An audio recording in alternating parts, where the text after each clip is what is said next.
Graça e paz, irmãos. Boa noite. Irmãos, é muito bom estar aqui com vocês, apesar de distante. Eu convido você, neste momento, a aquietar o seu coração, deixar todos os seus pensamentos de lado e focar os seus pensamentos em Cristo. Que você, aí da sua casa mesmo, utilize esse momento para engrandecer o nome dEle, para levar os louvores do seu coração a Ele, pois Ele merece. Neste momento ficou muito claro que nós, homens, nada podemos fazer, não temos poder algum e dependemos dele exclusivamente. Embora muitas vezes nós pensemos que temos o controle sobre algo, nós não temos. E nenhum homem em sua grandeza é capaz de acrescentar um dia sequer em sua própria vida. Motivo mais do que suficiente para a gente louvar a Deus, entrar na presença dele e engrandecer o nome dele de todo o nosso coração. Pois, com certeza, nada é tão precioso quanto isso, nada vale mais do que a presença de Cristo. E a partir do momento que a gente entende isso, a gente consegue, de fato, entender o porquê a gente está aqui e o porquê nós estamos vivos. E eu afirmo a você que a gente está vivo para honrar e engrandecer o nome de Cristo, para amar Deus sobre todas as coisas e também amar nossos próximos. E eu convido você aí da sua casa, com sua família, com quem quer que você esteja, a cantar comigo essas músicas, 2 músicas que eu preparei. E eu espero que elas cheguem ao ouvido de Deus, que Ele se agrade de nosso louvor.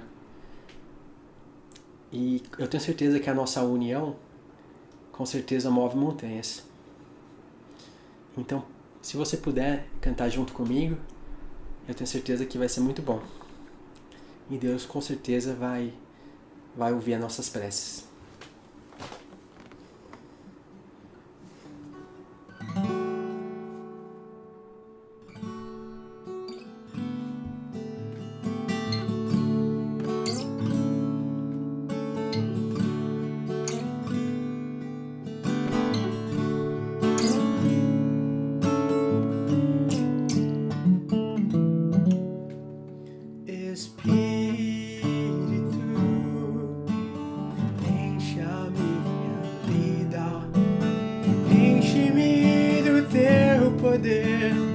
Pois é ti eu quero ser, Espírito, enche o meu ser.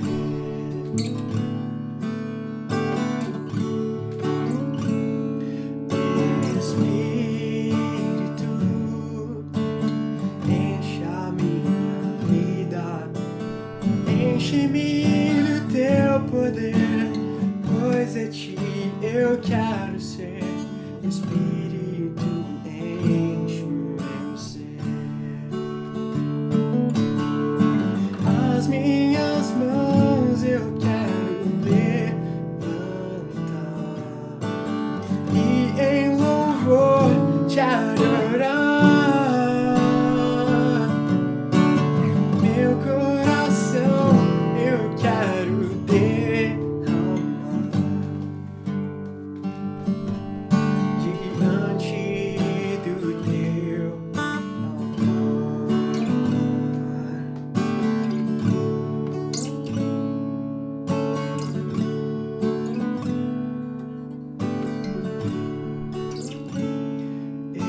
Espírito, enche a minha vida, enche-me do teu poder, pois é ti eu quero ser, Espírito, enche o meu ser. As minhas mãos eu quero levantar e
Graça e paz, meu irmão, minha irmã, meu amigo, minha amiga.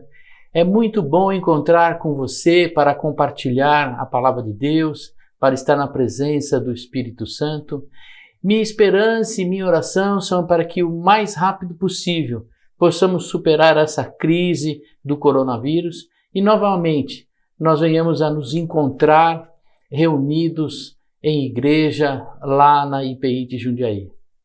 Temos visto neste contexto de combate ao coronavírus uma grande polaridade em nossa sociedade. Isso a gente vê na televisão, a gente ouve nos rádios, na internet. Parte da população, parte da sociedade tem defendido, por exemplo, o isolacionismo, que nós temos que nos isolar, estar dentro de casa para combater a disseminação, a infecção geral da população, reduzir aí os problemas nas internações, mas de outro lado, por outra parte, nós temos um outro grupo que também diz que nós devemos ir para as ruas, trabalhar normalmente, isolar somente aquele grupo de risco. Temos uma parte da população também que fala que temos que usar a tal da cloroquina no tratamento, no cuidado dos doentes. E temos uma outra parte que diz, não, peraí, nós temos que olhar para a ciência e que temos que tomar cuidado, porque tem os efeitos colaterais. Todos eles, todos têm sempre a sua posição, ambos dizem serem possuidores da razão ou da verdade sobre esse assunto. Agora, nesse momento, todo mundo é médico, todo mundo é infectologista, todo mundo tem a sua opinião, a sua verdade sobre o assunto, impõe, briga e gera discussões sobre essas questões. Isso me faz lembrar a época de eleição.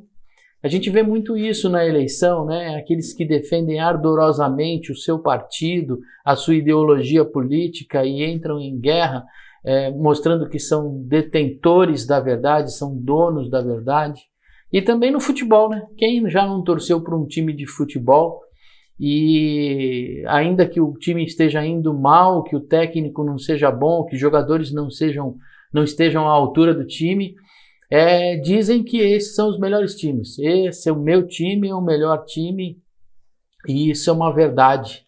Eles ficam todos cheios, a gente fica todo cheio de convicção de verdade, ou melhor dizendo, a gente fica convicto dessas verdades que a gente passa a acreditar. Bem, o tema que eu trouxe para compartilhar com vocês no dia de hoje é: conhecerão a verdade e a verdade os libertará. Vamos ler a palavra do Senhor. Eu convido você a ler na tela aí os versículos que nós vamos ler.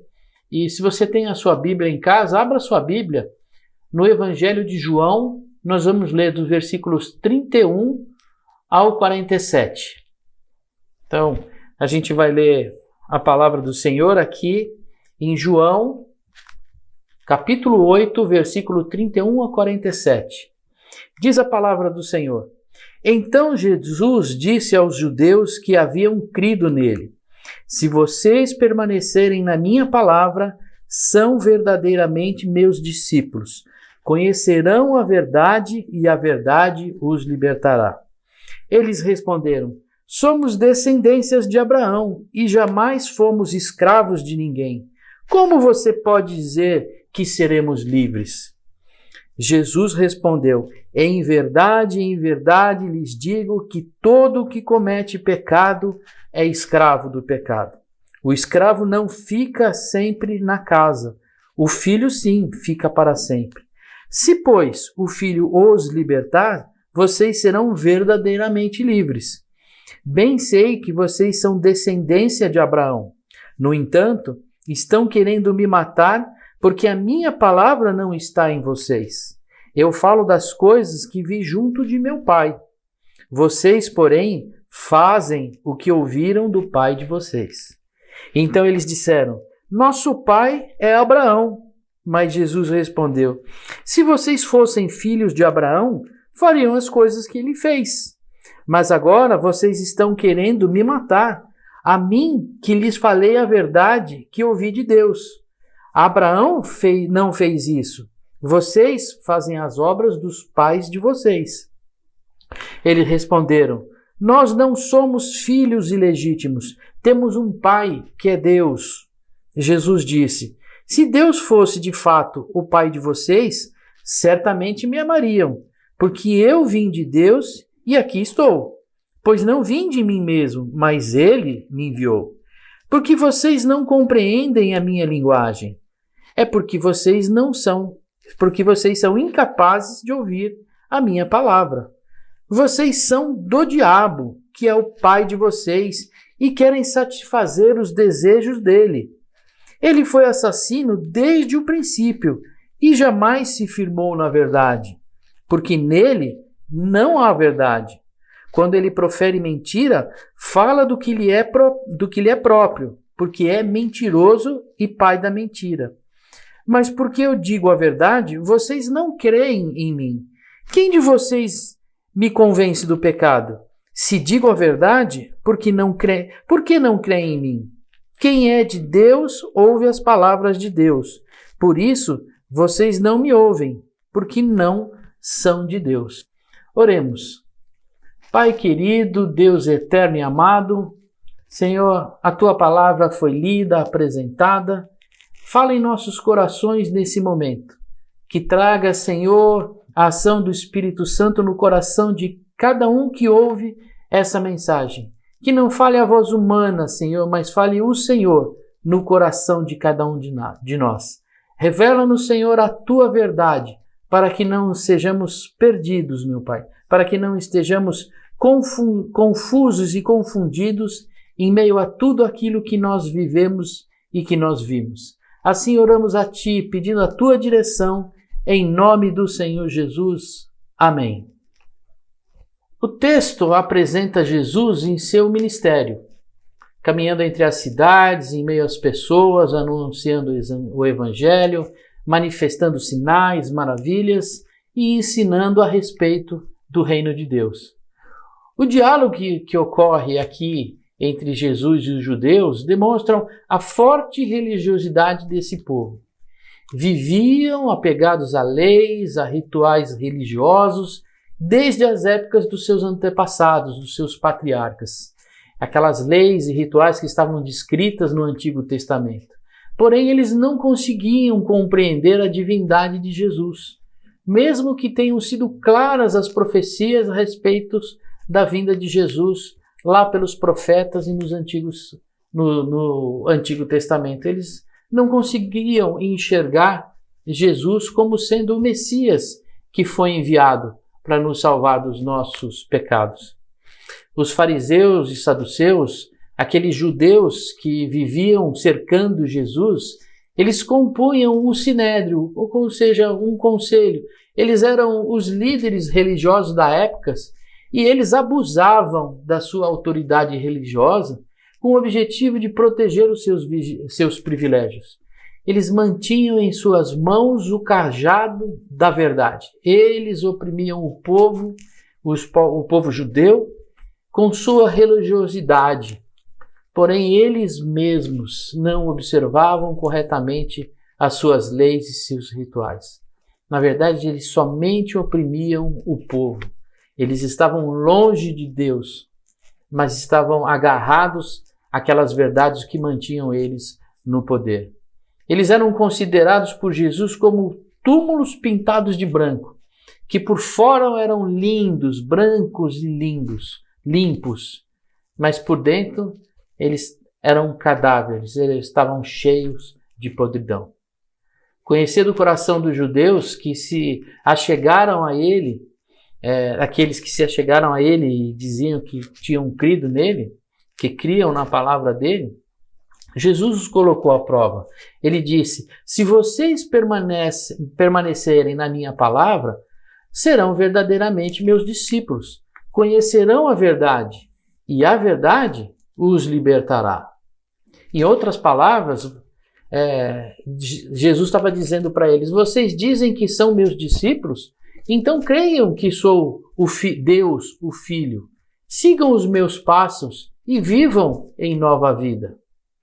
Continuando o diálogo, Jesus confronta os judeus apontando que eram apenas religiosos, que o que eles falavam estava muito distante da prática da genuína fé.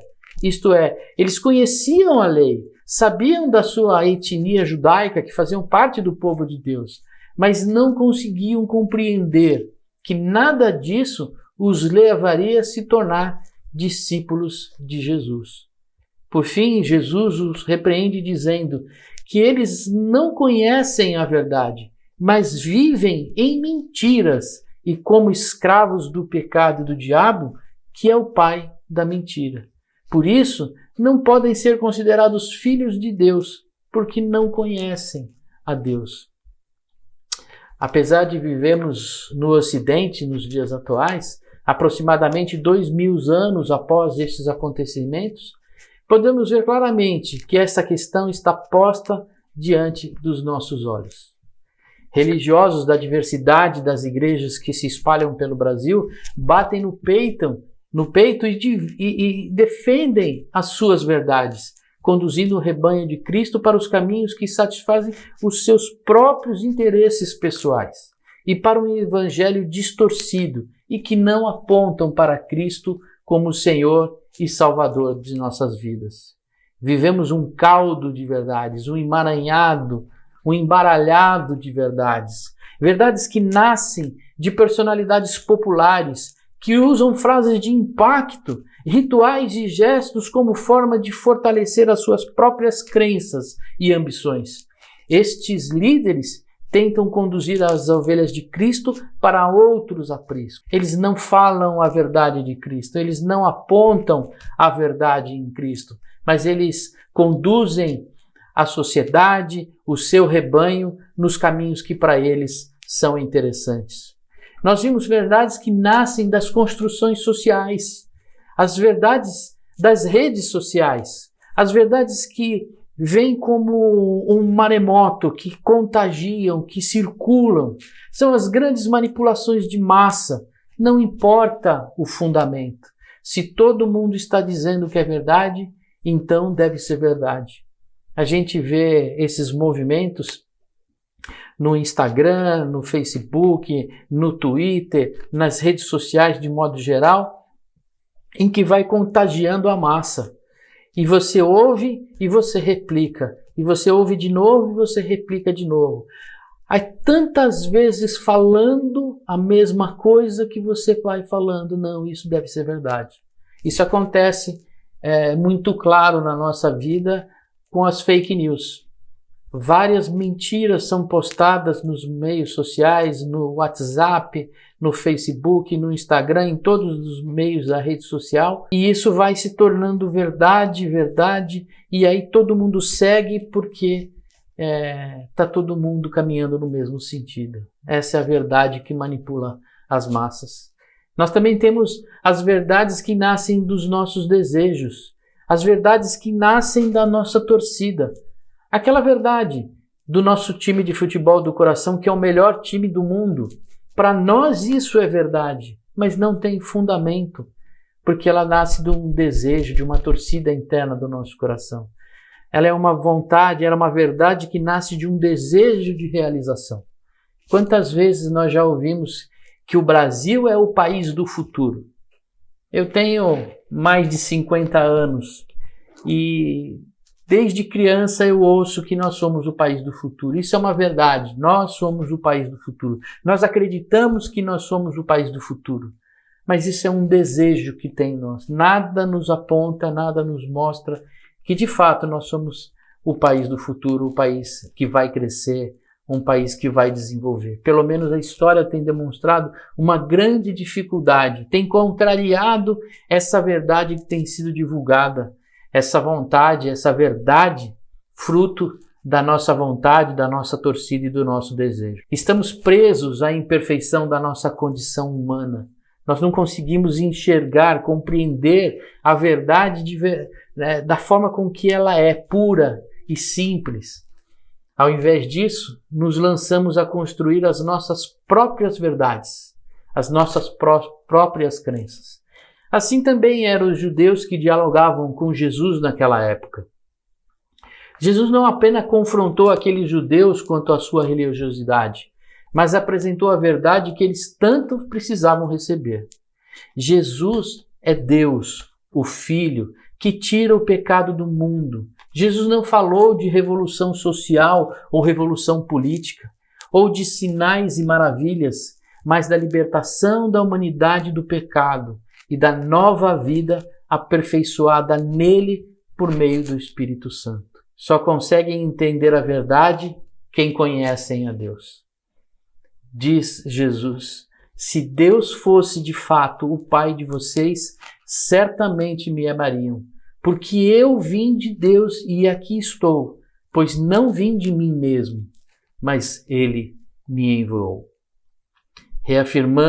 Retomando a afirmação de Jesus: se vocês permanecerem na minha palavra, são verdadeiramente meus discípulos, conhecerão a verdade e a verdade os libertará. Como essa afirmação de Jesus impacta a nossa vida nos dias de hoje? Eu proponho 4 afirmações que nos levarão a conhecer a verdade. A primeira afirmação é: a minha religiosidade não me reconecta a Deus. Estamos separados de Deus desde o momento em que a humanidade, na figura de Adão, tomou para si o controle da sua própria vida, quando decidiu não mais seguir em imagem e semelhança a Deus. Aquele momento nos separou de Deus. Em outras palavras, o que nos separa de Deus não é a nossa condição moral de fazer coisas boas ou ruins, não é o fato de sermos bonzinhos, de praticarmos coisas boas, mas o que nos separa de Deus é o fato de não seguirmos a sua vontade, de não andarmos em semelhança e à imagem de Deus. O segundo ponto que eu trago como reflexão é que somos devedores de um preço que não podemos pagar. Este é o sentido da escravidão. O escravo não pode pagar pela sua liberdade. Não temos mérito ou condição de pagar por nossa libertação. Temos que compreender que não somos os criadores. Nós não somos aquele que criou todas as coisas, mas nós somos criatura. Nós somos dependentes. Então nós não temos condição de pagar o preço por nos reconectar a Deus. Nada do que apresentamos diante de Deus pode pagar por essa reconexão. Nós nos afastamos dele. E esse afastamento tem um preço. E esse preço a gente não pode pagar. Mas Jesus foi o preço que Deus pagou em nosso lugar. A boa notícia é que Jesus foi dado como resgate para nos livrar da escravidão. Jesus, o Deus Filho, viveu entre nós, foi morto injustamente e ressuscitou vencendo a morte. Deus pagou um alto preço para nos reconectar a Ele. Esta foi uma demonstração de amor sublime por nós. Esse Jesus, essa pessoa que viveu, ele veio como homem, viveu o que nós vivemos, teve os nossos sentimentos, mas ele não pecou. Diferentemente de Adão, Jesus viveu segundo a vontade do Pai. Por isso que nós dizemos que ele pode pagar o preço, porque ele tinha condição de pagar esse preço, porque ele viveu diferente de Adão. Ele viveu segundo a vontade do Pai. E em quarto, Jesus reina ao lado de Deus, o Pai. Jesus é a verdade que nos liberta da imperfeição do pecado, que nos faz conhecer a Deus e nos torna seus filhos. Quando permanecemos em Jesus, nos tornamos seus discípulos e vivemos em novidade de vida. Não mais presos às imperfeições humanas, mas agora aperfeiçoados à imagem e semelhança de Deus por meio da ação do Espírito Santo. Não podemos deixar a religiosidade tomar conta da nossa mente e do nosso coração. Nossa verdade não pode estar fundamentada em vãs repetições de frases religiosas, nem mesmo em práticas que nos mostram que externamente somos crentes ou que acreditamos em Deus. Não podemos apoiar essa nossa fé, a nossa verdade, em objetos de credulidade. O que precisamos é olhar para Jesus Cristo como Deus, o Filho que vive e reina à direita do Pai. Amém? Vamos orar, vamos falar com Deus e nos colocar diante dele e pedir que ele fale em nossos corações nesse momento. Querido Deus, Pai amado, obrigado pela tua palavra. Senhor, sabemos que nesse momento, tanto teus filhos, Senhor, que te conhecem, ouvem o teu chamado, conheceram a verdade e estão livres. Mas também sei, meu Pai, que muitos que estão nos assistindo através dessa mensagem ainda não o conheceram, Senhor. Ainda não tiveram a oportunidade de conhecer a verdade que é o Senhor. Senhor, fala em nossos corações, fala no coração dessas pessoas.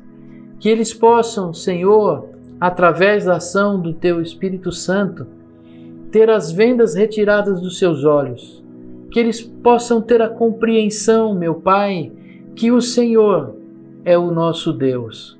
O Deus da eternidade, o Deus criador dos céus, da terra, o Deus que tem tudo sob o seu domínio.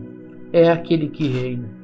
Transforma, meu Pai, a vida dessas pessoas, meu Pai, que têm sede de encontrar a verdade, que te buscam, que querem uma transformação nas suas vidas, que o Senhor apresente a ele a sua verdade. Manifesta, Senhor, o teu Espírito no coração dessas pessoas. E oramos também, meu Pai, para que o Senhor traga sabedoria a todos nós, para que não sejamos levados, Senhor, pelo vento e por diversas doutrinas que não apresentam a Ti, Senhor, como Salvador das nossas vidas. Senhor, nos dá discernimento, meu Pai, daquilo que ouvimos. Nos dá sabedoria, Senhor, por aquilo que nós falamos. Faz-nos, Senhor, compreender o mover da Tua mão e a Tua revelação na história da humanidade. Assim, Senhor, oramos e pedimos a Ti, Senhor, abençoa a cada um dessas pessoas que estão nos assistindo nesse momento. Que a Tua graça, que a Tua paz e que o Teu amor, meu Pai, sejam sobre a vida de cada um deles. Assim oramos em nome do Senhor Jesus. Amém. Um grande abraço, Deus abençoe a todos. Muito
Senhor Jesus, muito obrigado, Deus, por nos permitir entrar na Sua presença livremente.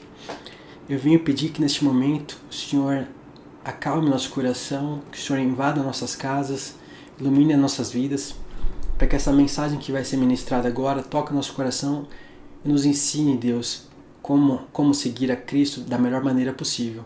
Este é o nosso desejo. Eu peço que o Senhor abençoe a cada um que assiste esse culto, que o Senhor toque o coração e que a pessoa possa sentir a Tua presença, Deus, porque nada é tão bom quanto a Tua presença. E eu sei que o Senhor está aqui reunido. Eu sei que o Senhor está aqui conosco. O Espírito Santo está aqui conosco e é possível senti-lo e é muito bom, Deus, estar em Tua presença. Assim eu oro agradecido por tudo que o Senhor fez por nós essa semana e tudo que o Senhor fez por nós, por todas as nossas vidas. Obrigado pela dádiva da vida, Deus. Assim eu oro e agradeço, em nome de Cristo. Em nome de Jesus, amém.